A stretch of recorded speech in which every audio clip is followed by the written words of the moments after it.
কিছুক্ষণ পরে আল্লাহর পয়গম্বর বিশ্বনবী রাহমাতুল লিল আলামিন বলেন, হে ফাতেমা, কে জানি দরজার বাহিরে বারবার অনুমতি চাই ঘরের ভিতরে ঢোকার জন্য, তুমি দরজাটা খুলে দাও। হযরত ফাতেমাতুজ জোহরা রাদিয়াল্লাহু তাআলা আনহা দরজা খোলার জন্য সামনে গেলেন। মহান আল্লাহ আজরাইল আলাইহিস সালামকে বলেন, হে আজরাইল, পৃথিবীর সিস্টেমটা পাল্টিয়ে দাও। পৃথিবীর সিস্টেম আবার কি? দেখবেন যেই বান্দা মারা যায় একমাত্র সেই বান্দাই আজরাইলকে দেখতে পায়। জুড়ে বলেন ঠিক কিনা? পৃথিবীর কোনো মানুষ আজরাইলকে কিন্তু দেখতে পারে না। জুড়ে বলেন ঠিক কিনা? হযরত ফাতেমাতুজ জোহরা রাদিয়াল্লাহু তাআলা আনহা যখন দরজাটা খুলে দিল, ফাতেমা ভয় পেয়ে গেল। তার মাথা হলো আসমানে, পাগুলো জমিনে, দুইটা চোখ দিয়ে আগুনের লুক্কা বের হইতেছে। ফাতেমা বলে, আব্বা, এটা কেমন মানুষ গো? মক্কা মদিনাতে কত মানুষ দেখলাম, কিন্তু এমন মানুষ আমার জিন্দেগিতে কোনোদিন দেখি নাই। নবী আমার কথা বলতে পারে না, উড়তে পারে না। নবী আমার দরজার দিকে লক্ষ্য করে বলে, মা হাদা মালাকুল মউত আজরাইল। হযরত ফাতেমাতুজ জোহরা রাদিয়াল্লাহু তাআলা আনহা বলে, হে আব্বা, এই মুহূর্তে আজরাইল কেন আসলো? আমার তো বুঝতে বাকি নাই, আপনাকে নেওয়ার জন্য এসেছে। আমি অনুমতি দিব না। দরজাটা লাগিয়ে দিল। আল্লাহর পয়গম্বর বলে, মা, পাগলামি করিও না, এটা এমন একজন ফেরেশতা, তার ঘরের ভিতরে ঢুকতে অনুমতির প্রয়োজন হয় না। জুড়ে বলেন ঠিক কিনা? আল্লাহর পয়গম্বরের মেয়ে হযরত ফাতেমাতুজ জোহরা রাদিয়াল্লাহু তাআলা আনহা বলে, না বাবা না, তুমি যদি এই মুহূর্তে বিদায় হয়ে চলে যাও, আমি ফাতেমা কার কাছে যাব? হাসান হুসাইন কার কাছে যাবে? বাবা, আমি অনুমতি দিব না। পৃথিবীর কোনো সন্তানই চাই না তার বাবা মরক। জুড়ে বলেন ঠিক কিনা? আল্লাহর নবী বলে, হে মা ফাতেমা, তুমি অনুমতি না দিলেও আজরাইল কিন্তু ঘরের ভিতরে প্রবেশ করবে, এটা তোমার বাবার সম্মান, অনুমতি দিয়ে দাও। ফাতেমা যখন দরজা খুলল, মুহূর্তের ভিতরেই আজরাইল হাজির হয়ে গেল। আজরাইল এসে বলে, ওগো নবীজি, মহান আল্লাহ আমাকে প্রেরণ করেছেন, যদি আপনি দুনিয়াতে থাকতে চান তাহলে আপনার হায়াত বাড়িয়ে দেব। আপনি যদি দুনিয়ার জমিন থেকে বিদায় হয়ে চলে যেতে চান তাহলে আপনাকে নিয়ে যাব। আল্লাহর পয়গম্বর বিশ্বনবী রাহমাতুল লিল আলামিন বলে, হে আজরাইল, তোমার সাথে আমার এখন কথা হবে না। জিবরাইল আসার আগ পর্যন্ত তোমার সাথে কথা হবে না। হাত্তা ইয়াতিয়ানি জিবরাইল। মুহূর্তের ভিতরে জিবরাইল আলাইহিস সালামের আগমন। আল্লাহর নবী বিশ্বনবী রাহমাতুল লিল আলামিন বলে, হে জিবরাইল, এই মুহূর্তে আজরাইল কেন আসলো? জিবরাইল ডাইরেক্টলি বলেন, আপনাকে নেওয়ার জন্য এসেছে। জিবরাইল পবিত্র কোরআনের একখানা আয়াত তেলাওয়াত করেন, ইন্নাকা মাইতুন ওয়া ইন্নাহুম মাইতুন। জোরে বলেন সুবহানাল্লাহ। জিবরাইল বলেন, ওগো নবীজি, আপনিও মরণশীল, আপনার দুশ্মন যারা তারাও মরণশীল। জোরে বলেন ঠিক কিনা? মুহূর্তের ভিতরে আল্লাহর পয়গম্বর বিশ্বনবী রাহমাতুল লিল আলামিন চোখের পানি ছেড়ে দিয়ে কান্না শুরু করে দিল। জিবরাইল বলে, ওগো নবীজি, আপনি কেন কান্দেন? আপনি কি ফাতেমার জন্য কান্দেন নাকি? আপনাকে আল্লাহ আগেই জানিয়ে দিয়েছে ফাতেমা হবে জান্নাতি মহিলাদের সর্দারনী। নবী বলে, আমি ফাতেমার জন্য কান্দি না।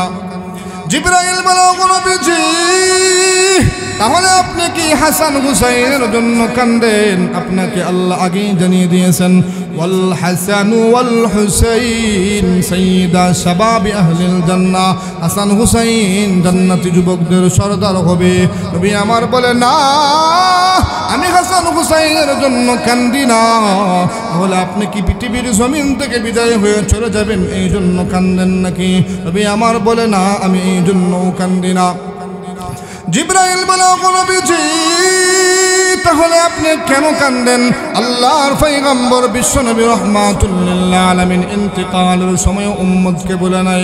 নবী আমার বলে, হ্যাঁ জিবরাইল, আমি কান্দি আমার গুনাহগার উম্মতের জন্য। জোরে বলেন আল্লাহু আকবার।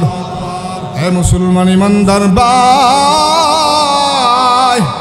কেমন নবী পাইলাম রে ভাই, ইন্তিকালের সময় উম্মতকে বলে নাই। এবার জিবরাইল বলে, আপনার উম্মতের জন্য কাঁদতে হবে না, আপনার উম্মত দুরূদ পড়বে, আমি জিবরাইল আছি, একদল ফেরেশতা আছে, যারা দুরূদ পড়বে, দুরূদ তার নাম, তার বাবার নাম সহ আপনার রওজার মধ্যে পেশ করা হবে। নবী আমার বলে, আমার উম্মত দুরূদ পড়বে, এই জন্য আমি কান্দি না। আমাকে মহান আল্লাহ আগেই জানিয়ে দিয়েছেন, ওগো নবীজি, আপনি যতদিন পর্যন্ত দুনিয়াতে থাকবেন আপনার উম্মতদেরকে ধ্বংস করব না। আপনি দুনিয়ার থেকে বিদায় হয়ে চলে গেলে তাদেরকে আমি ধ্বংস করে ফেলব। দেখবেন সন্তান যদি ইংল্যান্ডে থাকে, লন্ডনে থাকে, যদি মা বাবার খোঁজখবর নাও নেই, মা বাবা বলে আমার সন্তান ভালো থাক, আমার সমস্যা নাই। জোরে বলেন ঠিক কিনা? আল্লাহর নবী বলে, হ্যাঁ জিবরাইল, আমি পৃথিবীর জমিন থেকে বিদায় হয়ে চলে যাব, আমার উম্মতের কি হবে? আমার উম্মতের ফয়সালা কে নেবে? মহান আল্লাহ তখন ডাক দিয়ে বলেন, হ্যাঁ জিবরাইল, আমার বন্ধুকে বলো চোখের পানিগুলা মুছে ফেলার জন্য। আমার বন্ধু পৃথিবীর জমিন থেকে বিদায় হয়ে চলে যাবে, বাকি জিন্দেগির জন্য আমি আল্লাহ আমার বন্ধুর উম্মতের জিম্মাদার হয়ে গেলাম। জোরে বলেন সুবহানাল্লাহ। নবীজি পৃথিবীর জমিন থেকে বিদায় হয়ে চলে যাওয়ার পরে আল্লাহ বলেন, বাকি জিন্দেগির জন্য আমি আমার বন্ধুর উম্মতের জিম্মাদার হয়ে গেলাম। জোরে বলেন সুবহানাল্লাহ।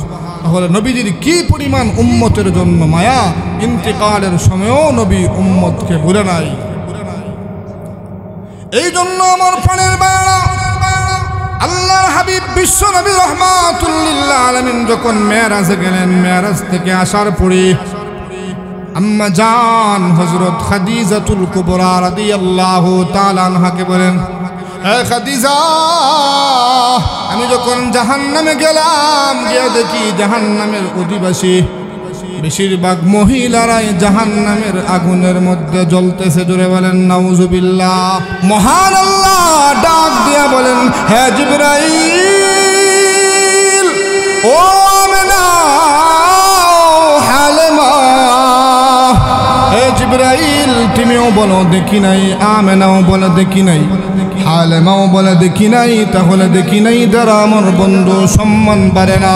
আমার সিদ্ধান্তটা শোনো, ওই তামাম পৃথিবী আমি বানাইলাম, আসমান জমিন আমি সৃষ্টি করলাম, যত মাখলুকাত আমি দুনিয়ার মধ্যে সৃষ্টি করলাম, আমি আমার বন্ধু মুহাম্মদুর রাসূলুল্লাহ সাল্লাল্লাহু আলাইহি ওয়াসাল্লামের মতো দ্বিতীয় আর এক পিস সৃষ্টি করি নাই। জোরে বলেন আল্লাহু আকবার। আরো জোরে বলেন আল্লাহু আকবার।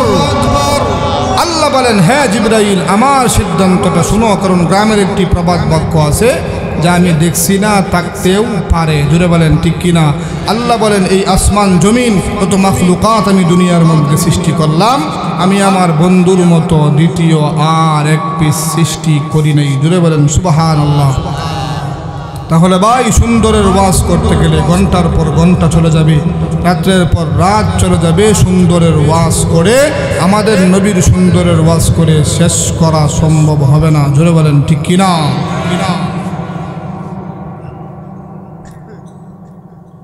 সেই নবীকে আস ইবনে ওয়াইলের সামনে যখন নবীজির আলোচনা করা হতো, তখন আস ইবনে ওয়াইল বলতো, আরে মুহাম্মদের কথা বাদ দাও, মুহাম্মদ আবতার, মুহাম্মদ নির্বংশ। জোরে বলেন নাউজুবিল্লাহ।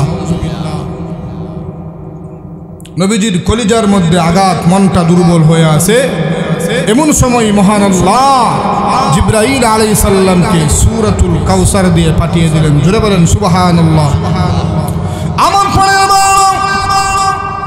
আস ইবনে ওয়াইলের সামনে যখন আল্লাহর পয়গম্বর বিশ্ব নবী রাহমাতুল লিল আলামিনের আলোচনা করা হতো, তখন আস ইবনে ওয়াইল বলতো, আরে মুহাম্মদের কথা বাদ দাও, মুহাম্মদ কোনো চিন্তার বিষয় না। মুহাম্মদ এই পৃথিবীর জমিন থেকে একদিন বিদায় হয়ে চলে যাবে, মুহাম্মদের আলোচনা বন্ধ হয়ে যাবে, মুহাম্মদের সিরত থাকবে না, মুহাম্মদের সুরত থাকবে না। নবী আমার কলিজার মধ্যে ব্যথা। এমন সময় মহান আল্লাহ জিবরাইল আলাইহিস সালামকে বলেন, হ্যাঁ জিবরাইল, জলদি করে যা, আর দেরি করা যাবে না, আমার বন্ধুর দরবারে যা। জিবরাইল আলাইহিস সালাম এসে দেখেন নবী আমার মনটা দুর্বল। জিবরাইল আলাইহিস সালাম এসে বলে, ইয়া রাসূলুল্লাহ, ইয়া হাবিবাল্লাহ, ওগো নবীজি, মন ঘাবড়ায়েন না, মন ঘাবড়ায়েন না। আস ইবনে ওয়াইল আপনাকে আবতার বলে, নির্বংশ বলে। জবাবে মহান আল্লাহ আপনার উপর সূরাতুল কাউসার নাজিল করেছেন। জিবরাইল বলেন, ইন্না আ'তাইনাকাল কাউসার। জোরে বলেন আল্লাহু আকবার। জিবরাইল বলেন, ওগো নবীজি, নিশ্চয়ই আপনাকে আল্লাহ কাউসার দান করেছে। এই কাউসার আদম আলাইহিস সালাম থেকে নিয়ে ঈসা আলাইহিস সালাম পর্যন্ত কোন নবীকে আল্লাহ রাব্বুল আলামিন কাউসার দান করেন নাই। জুড়ে বলেন ঠিক কিনা? এবার আসুন কাউসার কি তার একটু ব্যাখ্যা দিই। কাউসার শব্দের অনেকগুলো ব্যাখ্যা তুলে ধরা হয়েছে। এক তাফসীরের কিতাবের মধ্যে 40টার উপরে কাউসার শব্দের ব্যাখ্যা করা হয়েছে। জুড়ে বলেন সুবহানাল্লাহ। রইসুল মুফাসসিরিন আব্দুল্লাহ ইবনে আব্বাস রাদিয়াল্লাহু তাআলা আনহু কাউসার শব্দের ব্যাখ্যা করেছেন, আল্লাহ তার হাবিবকে কাউসার দিয়েছেন, তার মানে হলো আল খায়রুল কাসীর। যত ধরনের বালাই আছে দুনিয়া এবং আখিরাতে আল্লাহ তার হাবিবকে দান করেছেন। জুড়ে বলেন সুবহানাল্লাহ।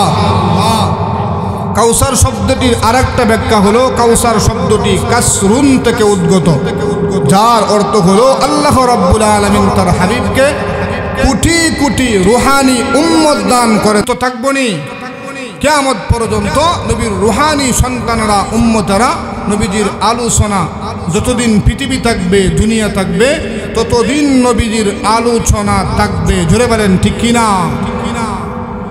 আজকে আস ইবনে ওয়াইলকে কয়জনে চিনে? অথচ আমাদের নবীকে আস্তিক বলেন, নাস্তিক বলেন, গোটা পৃথিবীর এমন কোনো প্রাণী নাই যে আমাদের নবীকে চিনে নাই। জোরে বলেন ঠিক কিনা? তাহলে উম্মতের দ্বারা নবীজির নাম, নবীজির শান, মান, সম্মান কিয়ামত পর্যন্ত থাকবে। জোরে বলেন ঠিক কিনা? এক হাদিসের মধ্যে বলা হয়েছে, জিবরাইল আলাইহিস সালাম একদিন সমস্ত পয়গম্বর এবং পয়গম্বরের উম্মত আমাদের নবীর সামনে পেশ করলেন। কোন নবী শুধু পয়গম্বর, উম্মত নাই। কোন পয়গম্বর 2 জন, কোন পয়গম্বর 3 জন, কোন পয়গম্বর 10 জন, কোন পয়গম্বর 20 জন, কোন পয়গম্বর 40 জন, আরেকজন পয়গম্বর 6 লক্ষ উম্মত নিয়ে আসতেছে দেখা করার জন্য। জোরে বলেন সুবহানাল্লাহ। আমার পরের বার জিবরাইল আলাইহিস সালাম একদিন সমস্ত পয়গম্বর এবং পয়গম্বরের উম্মত আমাদের নবীর সামনে পেশ করলেন। কোন নবী 40 জন, কোন নবী 20 জন, কোন নবী 10 জন, কোন নবী 5 জন, কোন নবী 3 জন, কোন পয়গম্বর শুধু পয়গম্বর, উম্মত নাই জন। জোরে বলেন ঠিক কিনা? আরেকজন নবী বনি ইসরাইলের জলিলুল কদর নবী হযরতে মূসা কালিমুল্লাহ 6 লক্ষ উম্মত নিয়ে আসতেছেন। নবী আমার জিবরাইল আলাইহিস সালামকে প্রশ্ন করলেন, হ্যাঁ জিবরাইল, এই সমস্ত উম্মত কোন নবীর হবে? এই নবীর পরিচয় কি, নাম কি?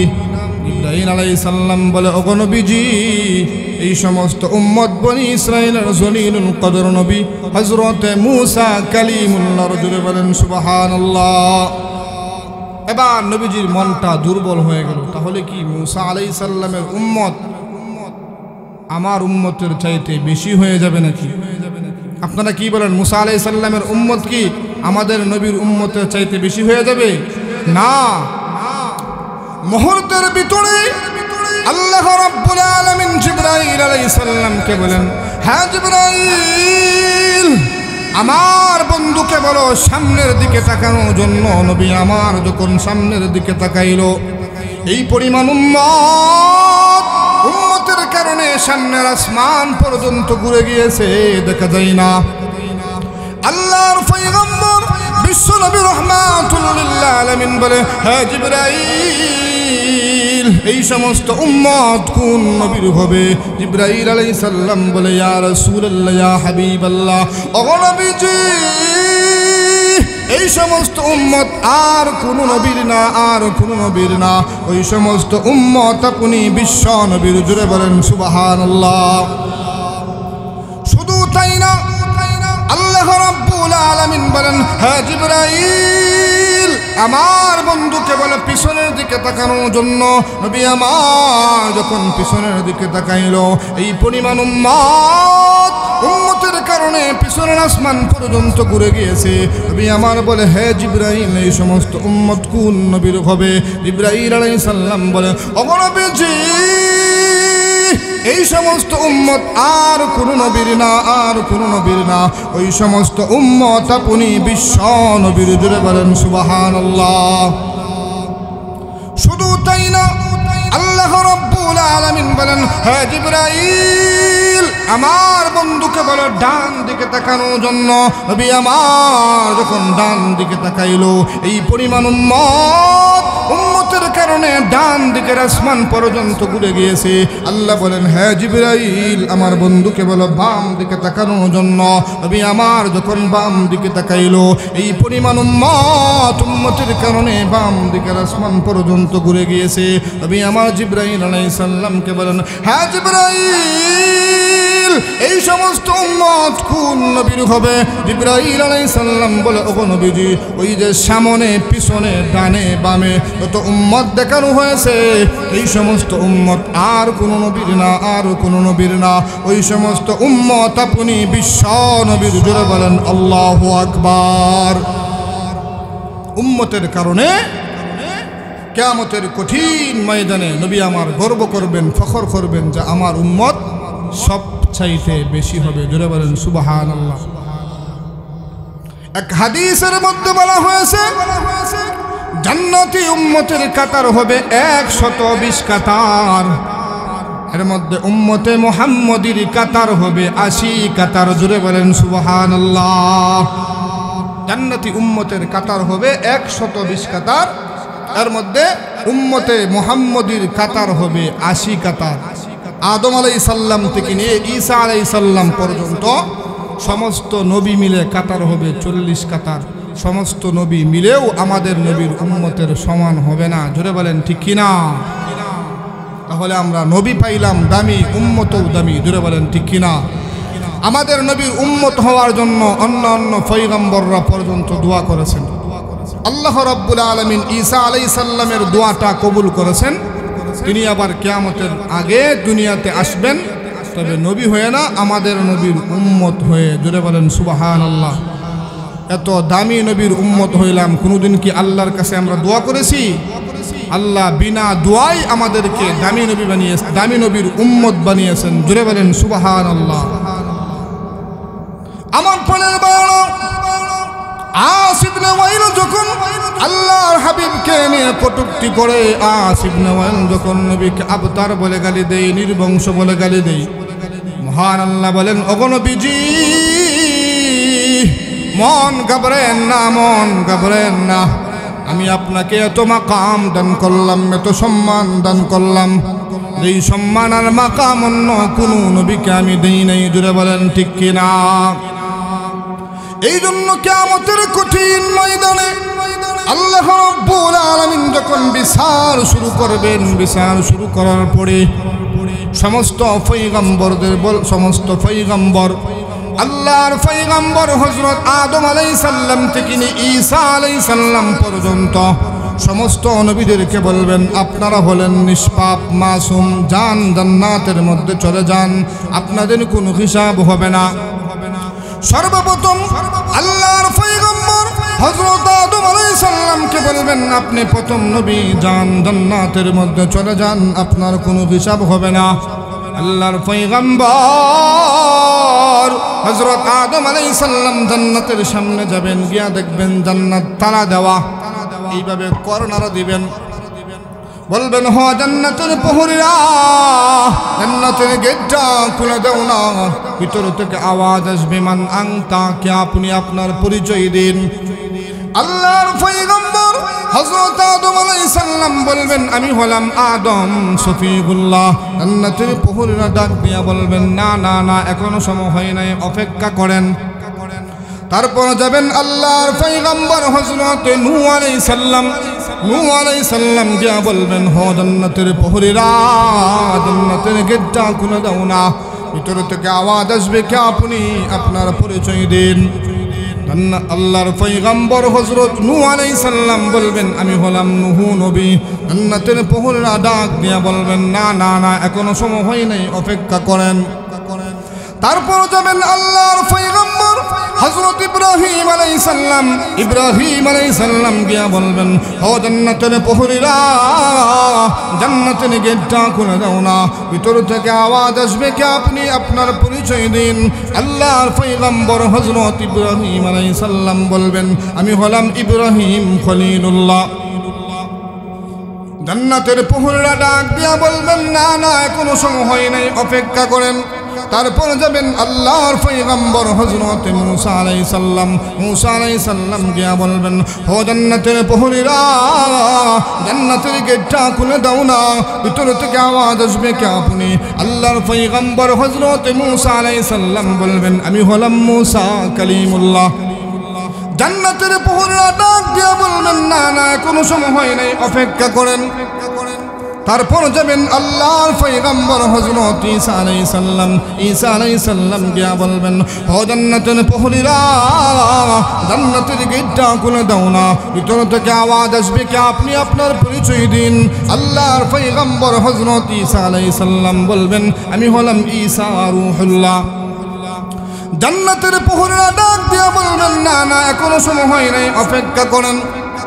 এবার নবীরা বলতে থাকবে, কার জন্য অপেক্ষা করব। আল্লাহর পয়গম্বর হযরত আদম আলাইহিস সালাম থেকে নিয়ে ঈসা আলাইহিস সালাম পর্যন্ত সমস্ত নবীরা হাজির হয়েছেন, উপস্থিত হয়েছেন। এবার জান্নাতের প্রহরীরা ডাক দিয়ে বলবেন, হ নবীরা, কত নাম শুনি, আদম শুনি, ইব্রাহিম শুনি, মূসা শুনি, ঈসা শুনি, এখনো পর্যন্ত মুহাম্মদ নাম তো শুনি নাই। জোরে বলেন আল্লাহু আকবার। বলা হবে, উনি কোথায়? নবীরা বলবে, উনি তো কিয়ামতের কঠিন ময়দানে মাকামে মাহমুদের নিচে সিজদার মধ্যে পড়ে উম্মতের জন্য কান্না শুরু করে দিয়েছে। ততক্ষণ পর্যন্ত উনার উম্মতের চূড়ান্ত ফয়সালা না হবে, ততক্ষণ পর্যন্ত তিনি জান্নাতে পা বাড়াবেন না। এবার জান্নাতের প্রহরীরা বলবেন, হ নবীরা, ভালো করে শুনো, ততক্ষণ পর্যন্ত আখিরি জামানার নবী সাইয়্যিদুল মুরসালিন খাতামুন নবীন বিশ্বনবী মুহাম্মদুর রাসূলুল্লাহ সাল্লাল্লাহু আলাইহি ওয়াসাল্লাম জান্নাতের ভিতর না ঢুকবেন, ততক্ষণ পর্যন্ত কোনো নবীর অনুমতি নাই, পারমিশন নাই জান্নাতে ঢোকার। সিল্লা বলেন সুবহানাল্লাহ। আমাদের নবী জান্নাতে যাওয়ার আগ পর্যন্ত কোনো নবীর অনুমতি নাই, পারমিশন নাই জান্নাতে ঢোকার। জোরে বলেন ঠিক কিনা? শুধু কি নবী দামি, আমরাও দামি। কিয়ামতের কঠিন ময়দানে আল্লাহ রাব্বুল আলামিন বলবেন, জিবরাইল ঘোষণা করে দাও।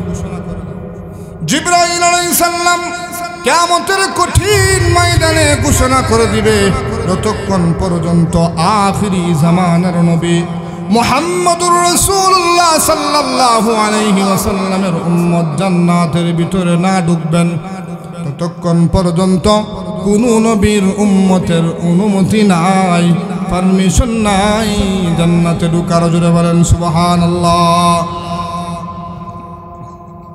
দুনিয়াতে আসলাম সবার পরে, জান্নাতে যাব সবার আগে। খুশি না বেজার? দুনিয়াতে সবার পরে আসলাম, জান্নাতে যাব সমস্ত নবীর উম্মতের আগে। এই জন্য দামি নবী পেয়েছি, উম্মতও দামি। নবীজির কি পরিমাণ মায়া এবং দয়া উম্মতের জন্য। কঠিন মুহূর্তেও নবী উম্মতকে ভুলে নাই। জোরে বলেন ঠিক কিনা? দেখবেন একটা মানুষ যখন মারা যায়, ইন্তিকালের সময় সে তার স্ত্রী, সন্তান, ব্যবসা বাণিজ্য সব কিছু ভুলে যায়। জোরে বলেন ঠিক কিনা? নবী আমার যেই দিন ইন্তিকাল হয়ে যাবে সেই দিনেও নবী এই উম্মতকে ভুলে নাই। জোরে বলেন সুবহানাল্লাহ। আমার প্রাণের বড় আম্মা জান হযরত আয়েশা সিদ্দিকা রাদিয়াল্লাহু তাআলা আনহা বলেন, যেদিন আল্লাহর পয়গম্বর বিশ্ব নবী রাহমাতুল লিল আলামিন দুনিয়ার জমিন থেকে বিদায় হয়ে চলে যাবে, আম্মা জান আয়েশা বলে, আমি চাদর দ্বারা নবীর চেহারাটা চাদর দ্বারা আবৃত করে রাখলাম। নবী আমার কথা বলতে পারে না, ওইভাবে হাত মোবারক কানা সোজা করে আবার হাত মোবারক কানা গুটায়, ওইভাবে পা মোবারক কানা সোজা করে আবার পা মোবারক কানা গুটায়। নবী আমার কথা বলতে পারে না, বুকের মধ্যে দারুণ ব্যথা। হযরত ফাতেমাতুজ জোহরা রাদিয়াল্লাহু তাআলা আনহা নবীজির পাশেই বসা। আম্মা জান হযরত আয়েশা সিদ্দিকা রাদিয়াল্লাহু তাআলা আনহা বলেন, আমার ধারণাটা পাল্টে গেল। আল্লাহর পরে যার সম্মান, আল্লাহর পরে যার পাওয়ার, সে নবী কেন এরকম করতেছে? মুহূর্তের ভিতরে আম্মা জান হযরত আয়েশা সিদ্দিকা রাদিয়াল্লাহু তাআলা আনহা যখন নবীর শরীর থেকে চাদরটা সরাইলেন, আম্মা জান আয়েশা বলে, আমি তাকিয়ে দেখি গো, দিনের নবীর এমন কোনো পশম নাই, এই পশম থেকে ঘাম বের হয় নাই। জোরে বলেন আল্লাহু আকবার। আম্মা জান হযরত আয়েশা সিদ্দিকা রাদিয়াল্লাহু তাআলা আনহা বলেন, আল্লাহ যে বলেছেন কুল্লু নাফসিন যায়িকাতুল মাউত, সেদিন আমার ওই আয়াতের তাফসীর বুঝে আসলো। মুহূর্তের ভিতরে কিছুক্ষণ পরে আল্লাহর পয়গম্বর বিশ্ব নবী রাহমাতুল লিল আলামিন বলেন, হে ফাতেমা, কে জানি দরজার বাহিরে বারবার অনুমতি চাই ঘরের ভিতরে ঢোকার জন্য, তুমি দরজাটা খুলে দাও। হযরত ফাতেমাতুজ জোহরা রাদিয়াল্লাহু তাআলা আনহা দরজা খোলার জন্য সামনে গেলেন। মহান আল্লাহ আজরাইল আলাইহিস সালামকে বলেন, হে আজরাইল, পৃথিবীর সিস্টেমটা পাল্টিয়ে দাও। পৃথিবীর সিস্টেম আবার কি? দেখবেন যেই বান্দা মারা যায় একমাত্র সেই বান্দাই আজরাইলকে দেখতে পায়। জুড়ে বলেন ঠিক কিনা? পৃথিবীর কোন মানুষ আজরাইলকে কিন্তু দেখতে পারে না। জুড়ে বলেন ঠিক কিনা? হযরত ফাতেমাতুজ জোহরা রাদিয়াল্লাহু তাআলা আনহা যখন দরজাটা খুলে দিল, ফাতেমা ভয় পেয়ে গেল। তার মাথা হলো আসমানে, পাগুলো জমিনে, দুইটা চোখ দিয়ে আগুনের লুক্কা বের হইতেছে। ফাতেমা বলে, আব্বা, এটা কেমন মানুষ গো? মক্কা মদিনাতে কত মানুষ দেখলাম, কিন্তু এমন মানুষ আমার জিন্দেগিতে কোনোদিন দেখি নাই। নবী আমার কথা বলতে পারে না, উড়তে পারে না। নবী আমার দরজার দিকে লক্ষ্য করে বলে, মা হাদা মালাকুল মউত আজরাইল। হযরত ফাতেমাতুজ জোহরা রাদিয়াল্লাহু তাআলা আনহা বলে, হে আব্বা, এই মুহূর্তে আজরাইল কেন আসলো? আমার তো বুঝতে বাকি নাই, আপনাকে নেওয়ার জন্য এসেছে। আমি অনুমতি দিব না। দরজাটা লাগিয়ে দিল। আল্লাহর পয়গম্বর বলে, মা, পাগলামি করিও না, এটা এমন একজন ফেরেশতা, তার ঘরের ভিতরে ঢুকতে অনুমতির প্রয়োজন হয় না। জুড়ে বলেন ঠিক কিনা? আল্লাহর পয়গম্বরের মেয়ে হযরত ফাতেমাতুজ জোহরা রাদিয়াল্লাহু তাআলা আনহা বলে, না বাবা না, তুমি যদি এই মুহূর্তে বিদায় হয়ে চলে যাও, আমি ফাতেমা কার কাছে যাব? হাসান হুসাইন কার কাছে যাবে? বাবা, আমি অনুমতি দিব না। পৃথিবীর কোনো সন্তানই চাই না তার বাবা মরক। জুড়ে বলেন ঠিক কিনা? আল্লাহর নবী বলে, হে মা ফাতেমা, তুমি অনুমতি না দিলেও আজরাইল কিন্তু ঘরের ভিতরে প্রবেশ করবে, এটা তোমার বাবার সম্মান, অনুমতি দিয়ে দাও। ফাতেমা যখন দরজা খুলল, মুহূর্তের ভিতরেই আজরাইল হাজির হয়ে গেল। আজরাইল এসে বলে, ওগো নবীজি, মহান আল্লাহ আমাকে প্রেরণ করেছেন, যদি আপনি দুনিয়াতে থাকতে চান তাহলে আপনার হায়াত বাড়িয়ে দেব, আপনি যদি দুনিয়ার জমিন থেকে বিদায় হয়ে চলে যেতে চান তাহলে আপনাকে নিয়ে যাব। আল্লাহর পয়গম্বর বিশ্বনবী রাহমাতুল লিল আলামিন বলে, হে আজরাইল, তোমার সাথে আমার এখন কথা হবে না। জিবরাইল আসার আগ পর্যন্ত তোমার সাথে কথা হবে না, হাত্তা ইয়াতিয়ানি জিবরাইল। মুহূর্তের ভিতরে জিবরাইল আলাইহিস সালামের আগমন। আল্লাহর নবী বিশ্বনবী রাহমাতুল লিল আলামিন বলে, হে জিবরাইল, এই মুহূর্তে আজরাইল কেন আসলো? জিবরাইল ডাইরেক্টলি বলেন, আপনাকে নেওয়ার জন্য এসেছে। জিবরাইল পবিত্র কোরআনের একখানা আয়াত তেলাওয়াত করেন, ইন্নাকা মাইতুন ওয়া ইন্নাহুম মাইতুন। জোরে বলেন সুবহানাল্লাহ। জিবরাইল বলেন, ওগো নবীজি, আপনিও মরণশীল, আপনার দুশ্মন যারা তারাও মরণশীল। জোরে বলেন ঠিক কিনা? মুহূর্তের ভিতরে আল্লাহর পয়গম্বর বিশ্বনবী রাহমাতুল লিল আলামিন চোখের পানি ছেড়ে দিয়ে কান্না শুরু করে দিল।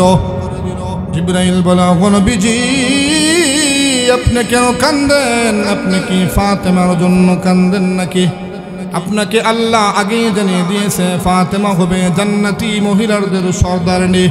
নবী বলে, আমি ফাতেমার জন্য কান্দি না। জিবরাইল বলে, ওগো নবীজি, তাহলে আপনি কি হাসান হুসাইনের জন্য কান্দেন? আপনাকে আল্লাহ আগেই জানিয়ে দিয়েছেন, ওয়াল হাসান ওয়াল হুসাইন সাইয়্যিদা শাবাবি আহলিল জান্নাহ। হাসান হুসাইন জান্নাতি যুবকদের সর্দার হবে। নবী আমার বলে, না, আমি হাসান হুসাইনের জন্য কান্দি না। তাহলে আপনি কি পৃথিবীর জমিন থেকে বিদায় হয়ে চলে যাবেন এই জন্য কান্দেন নাকি? নবী আমার বলে, না, আমি এই জন্যও কান্দি না। জিবরাইল বলে, ওগো নবীজি, তাহলে আপনি কেন কাঁদেন? আল্লাহর পয়গম্বর বিশ্বনবী রাহমাতুল লিল আলামিন ইন্তিকালের সময় উম্মতকে বলে নাই। নবী আমার বলে, হ্যাঁ জিবরাইল, আমি কান্দি আমার গুনাহগার উম্মতের জন্য। জোরে বলেন আল্লাহু আকবার। হে মুসলমান ইমানদার ভাই, কেমন নবী পাইলাম রে ভাই, ইন্তিকালের সময় উম্মতকে বলে নাই। এবার জিবরাইল বলে, আপনার উম্মতের জন্য কাঁদতে হবে না, আপনার উম্মত দুরূদ পড়বে, আমি জিবরাইল আছি, একদল ফেরেশতা আছে যারা দুরূদ পড়বে। দুরূদ তার নাম, তার বাবার নাম সহ আপনার রওজার মধ্যে পেশ করা হবে। নবী আমার বলে, আমার উম্মত দুরূদ পড়বে, এই জন্য আমি কান্দি না।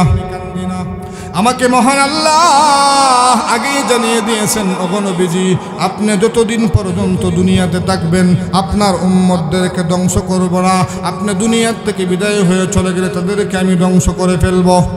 দেখবেন, সন্তান যদি ইংল্যান্ডে থাকে, লন্ডনে থাকে, যদি মা বাবার খোঁজখবর নাও নেই, মা বাবা বলে, আমার সন্তান ভালো থাক, আমার সমস্যা নাই। জুড়ে বলেন ঠিক কিনা? আল্লাহর নবী বলে, হ্যাঁ জিবরাইল, আমি পৃথিবীর জমিন থেকে বিদায় হয়ে চলে যাব, আমার উম্মতের কি হবে? আমার উম্মতের ফয়সালা কে নেবে? মহান আল্লাহ তখন ডাক দিয়ে বলেন, হ্যাঁ জিবরাইল, আমার বন্ধুকে বলো চোখের পানিগুলা মুছে ফেলার জন্য।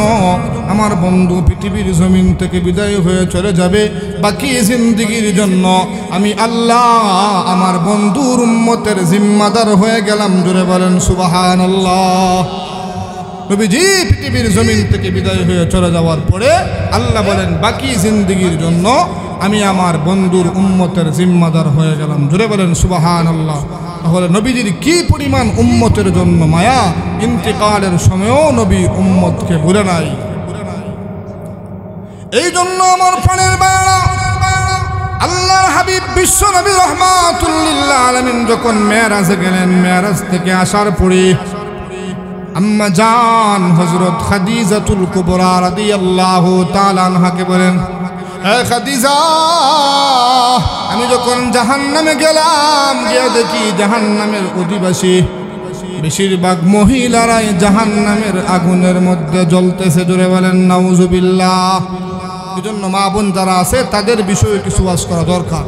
আল্লাহর নবী বলেন, হয় খাদিজা, আমি যখন জাহান্নামে ঢুকলাম, যাওয়ার পরে দেখতেছি জাহান্নামের অধিকাংশই মহিলারা জাহান্নামের আগুনের মধ্যে জ্বলতেছে। জিব্রাইল আলাইহিস সালামকে নবী জিজ্ঞাসা করলেন কোন কারণে? জিব্রাইল বলে, ওগো নবীজি, বেশি কারণে না, এক নাম্বার কারণ হলো তারা সময় মতে নামাজ পড়তো না, 2 নাম্বার কারণ হলো বেপরদায় থাকার কারণে। জোরে বলেন ঠিক কিনা?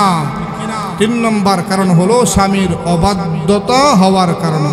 দেখবেন মহিলারা সব দিলেন, সামান্য একটু যদি ভুল হয়ে যায়, একটু ফান আনতে যদি মনে না থাকে, মহিলা বলে, তোমার ঘরে আসার পরে আমি আর সুখ কি জিনিস পাইলাম না। জোরে বলেন ঠিক কিনা? এরকম কথা কোনো সময়ই বলা যাবে না। এবার আম্মাজান হযরত খাদিজাতুল কুবরা রাদিয়াল্লাহু তাআলা আনহা মুরাকাবার মধ্যে বসলেন। বসার পরে দেখতেছেন অধিকাংশ মহিলারাই জাহান্নামের আগুনের মধ্যে জ্বলতেছে। আম্মাজান কান্না শুরু করে দিলেন, কাঁদতে কাঁদতে বেহুশ হইয়া যান। আল্লাহর পয়গম্বর বিশ্বনবী রাহমাতুল লিল আলামিন বলেন, হ্যাঁ খাদিজা, তুমি তোমার কান্না বন্ধ করে দাও। আম্মাজান হযরত খাদিজাতুল কুবরা রাদিয়াল্লাহু তাআলা আনহা বলে, ওগো নবীজি, আমি আমার কান্না বন্ধ করব 3টা শর্তে। দূরে বলেন কয় শর্তে? 3 শর্তে। 1 নম্বর শর্ত হলো, আমি যখন পৃথিবীর জমিন থেকে বিদায় হয়ে চলে যাব, মক্কা মদিনার কোনো কাফড় দিয়ে আমার কাফনের কাপড় দিবেন না। আপনার ব্যবহারের একটি জুব্বা আমার কাপড়ের মধ্যে দিবেন। নবী আমার বলে, তোমার প্রথম শর্ত আমি মানলাম। 2 নম্বর শর্ত বলো। 2 নম্বর শর্ত হলো, আপনি নবী নিজে আমার জানাজার নামাজ পড়াইবেন। নবী বলে, 2 নম্বর শর্ত মানলাম। 3 নম্বর শর্ত হলো, আমাকে যখন কবরে নিয়ে যাবে, কবরে নিয়ে যাওয়ার পরে যখন কবরস্থ করবে, মুনকার নাকির 3টা প্রশ্ন করবে। জুড়ে বলেন কয়টা? 3টা প্রশ্ন। মার রাব্বুকা ওয়া মান নাবিয়ুকা ওয়া মা দীনুকা। আম্মা জান হযরত খাদিজাতুল কুবরা রাদিয়াল্লাহু তাআলা আনহা বলেন, ওগো নবীজি, আমার তো ভয় লাগে গো, আমি কি জবাব দিব? এই জন্য 3 প্রশ্নের জবাব আপনি দিয়ে দিবেন। কিছুদিন পরে আম্মাজান হযরত খাদিজাতুল কুবরা রাদিয়াল্লাহু তাআলা আনহা মারা গেল, ইন্তেকাল হয়ে গেল। নবী আমার ব্যবহারের একটি জুব্বা দিল এবং নিজে জানাজার নামাজ পড়াইলো। লাশ নিয়ে সাহাবীরা কবরের পার যায়। সাহাবীরা লাশ দাফন করে চলে আসে। নবী আমার কবরের পার বসে রয়েছে। সাহাবীরা বলে, ওগো নবীজি, আপনি কি যাবেন না? নবী আমার বলে, 3 নম্বর শর্ত এখনো বাকি আছে। নবী আমার খাদিজার কবরের পাশে বসে বসে নবী আমার কান্না করে, হ্যাঁ প্রভু, আমার মাও নাই, বাবাও নাই, আমার ভাই নাই, চাচাও নাই, আদরের স্ত্রী ছিল, স্ত্রীও দুনিয়ার জমিন থেকে বিদায় হয়ে চলে গিয়েছে। আবার মুহূর্তের ভিতরে আল্লাহ রাব্বুল আলামিন জিবরাইল আলাইহিস সালামকে পাঠিয়ে দিলেন, হ্যাঁ জিবরাইল, জলদি করে যা, আমার বন্ধুকে গিয়ে বলো, বন্ধু 3 প্রশ্নের জবাব দিতে হবে না, খাদিজার জন্য আমি আল্লাহ যথেষ্ট হয়ে গেলাম। জুড়ে বলেন সুবহানাল্লাহ। অথচ খাদিজা রাদিয়াল্লাহু তাআলা আনহা জান্নাতের সার্টিফিকেট পেয়েছে। জান্নাতের সার্টিফিকেট পাওয়ার পরেও জাহান্নামের ভয়ে, কবরের ভয়ে ঠিকমতো ঘুমাইতে পারতেন না। জুড়ে বলেন ঠিক কিনা? তাহলে আমরা কি জান্নাতের সার্টিফিকেট পেয়েছি? আমাদের কবরে কি হবে? আমরা কি জান্নাতে যাব নাকি জাহান্নামে যাব? এই চিন্তা ফিকির আমাদের নাই। জুড়ে বলেন ঠিক কিনা? আজকের যুব সমাজ, এই যে অ্যান্ড্রয়েড ফোন বের হওয়ার পর থেকেই আজকে ইফটিজিন সমাজের মধ্যে বাড়তেছে। জুড়ে বলেন ঠিক কিনা? দর্শন সমাজের মধ্যে বাড়তেছে। জুড়ে বলেন ঠিক কিনা?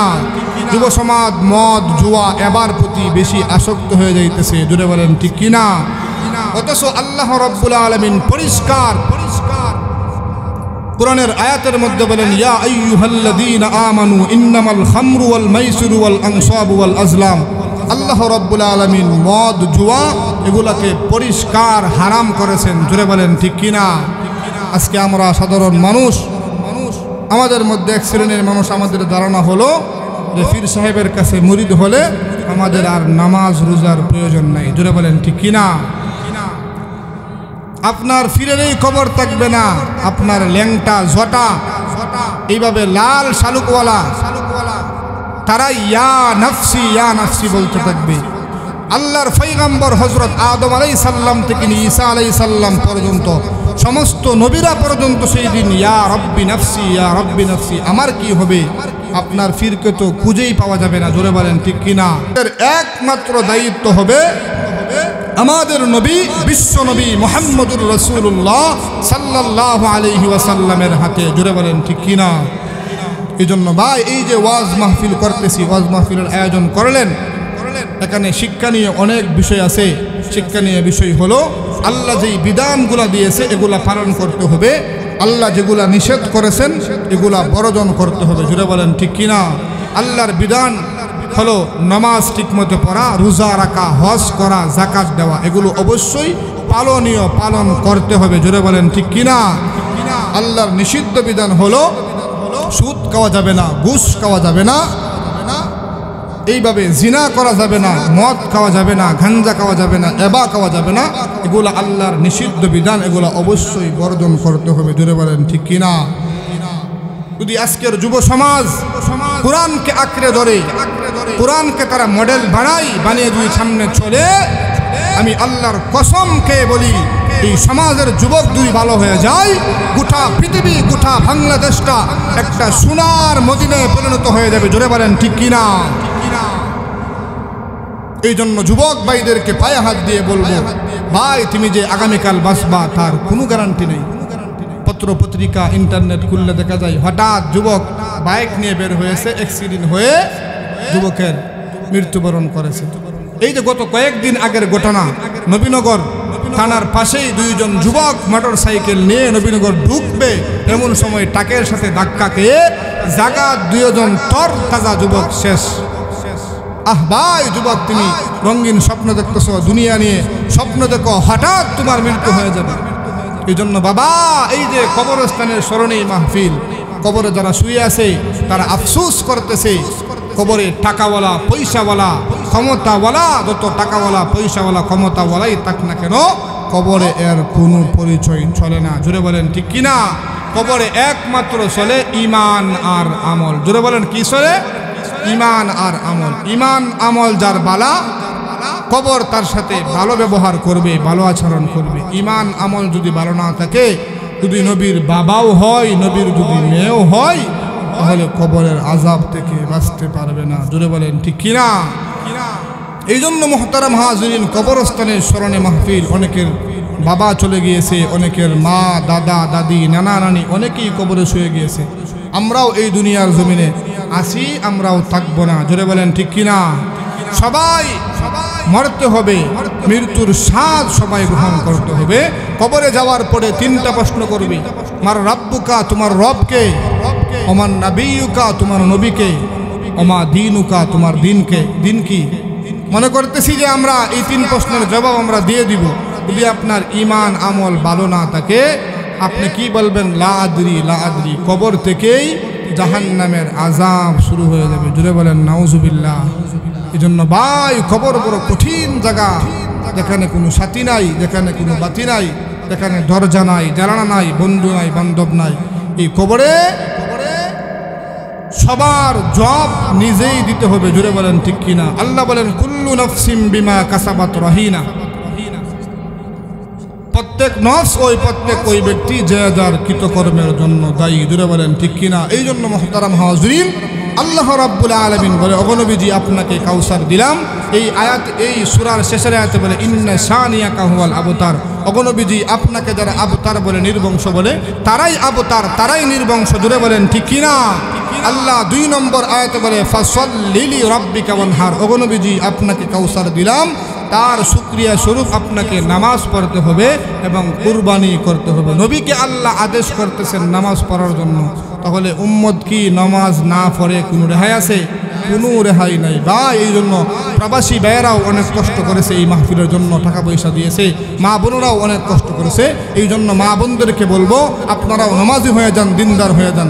মা বোনেরা 4টি কাজ করলে জান্নাত সহজ হয়ে যাবে। 1 নাম্বার হলো মা বোনরা যদি সময় মতো 5 ওয়াক্ত নামাজ পড়ে।